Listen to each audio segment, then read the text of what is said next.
Hi! We are having an intermission now in our evening show, but I want to share with you this one thought.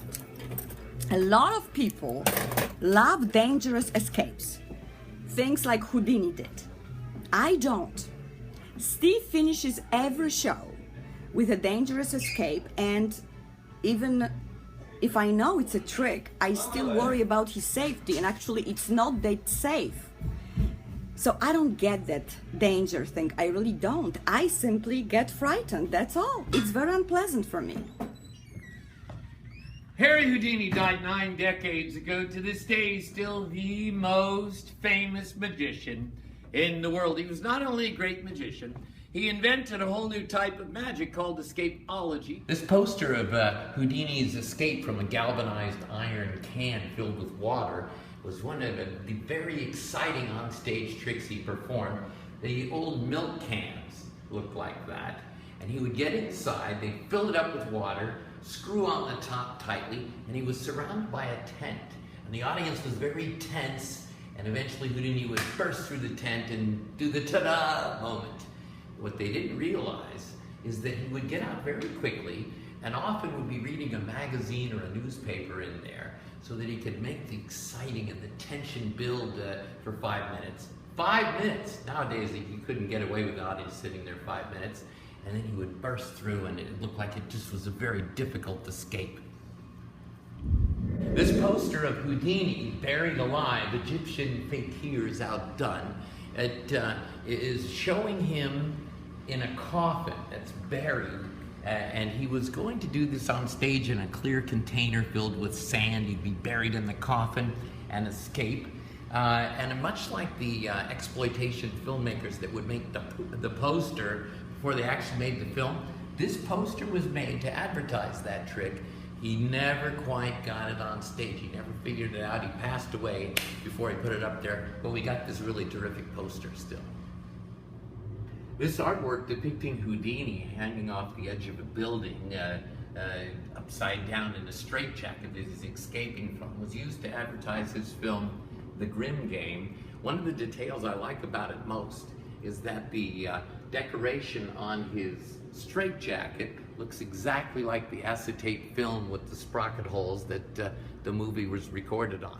Probably one reason Houdini was so popular in his time is that his escaping from restraints on stage, handcuffs and milk cans and straitjackets and so on, he was demonstrating in theatrical symbolic form what a lot of the audiences of that period, late 1800s to the early 1920s, were experiencing in their own lives. A lot of them were escaping the ghettos of Europe to the New World, to America. A lot of them were escaping the farms to go work in the cities.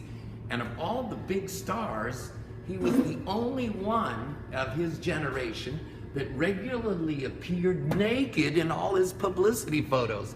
Here's one of the popular ones there. You can see he's completely nude. Down here is a younger picture of Houdini. He's wearing a jock strap, and I think that escaping from restraints as a subconscious message of hope, I think that was one of the very big reasons that he became a superstar. It was always his policy to close his show with a dramatic, death-defying escape. It was always something so unbelievably daring that no one would have the nerve to try it. Back in 1926, the year he died, he was closing a show with the water torture cell, where he was secured upside down in a glass tank filled with water. At the time, plans are underway for a new escape. He called the Table of Terror. That's the one we're going to close our show with.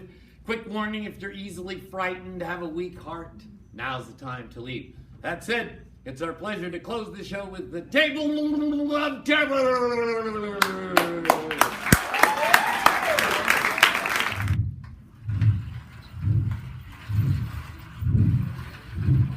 Can I borrow you for just a second? If you would hold out your hand, palm up like this, I'd like you to touch the point of any of the spikes. Kind of verify that they're metal, they're pointed, they're not rubber or collapsible. And then for safety reasons, if you could stand over by Mosina there. Speaking of safeties, we're going to take the safeties out right now. Thank you. The spikes are a little bit over halfway. When they're all the way at the top and they're released, the load is 5,000 pounds. This is a little over halfway, but enough to give you the ID.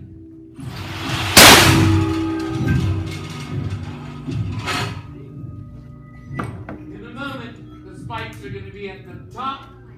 Our lucky volunteer will be secured to the bed of this device. No, I will be secured to the bed of this device. We have a safety rope that's going to hold the spikes in place. The safety rope is going to be lit on fire. Now, the safety rope is not an ordinary fiber rope, like the type we're hoisting the spikes with. It's a coiled cloth rope made out of burlap. It's been soaked in lighter fluid, scored with a knife. We burned it. When we light it again, it will take 1 to 3 minutes to burn through. That's how long we'll have to make this escape. I should tell you, burning burlap isn't an exact science. It has snapped prematurely in the past. And just put it on here in a second here.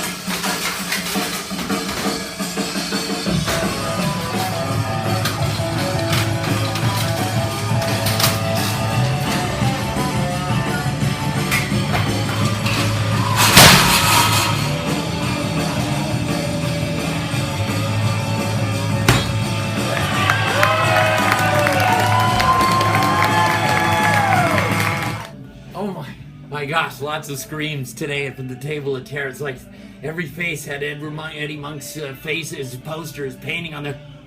That's how they looked in the audio. The best ever. We're getting standing ovation for my fear for his safety, but I guess I can't help it. I guess I'm like the wife of a policeman. If he needs to do what he needs to do, then what can I do? It's his life. Unbelievable, unbelievable. 20 years of this worry.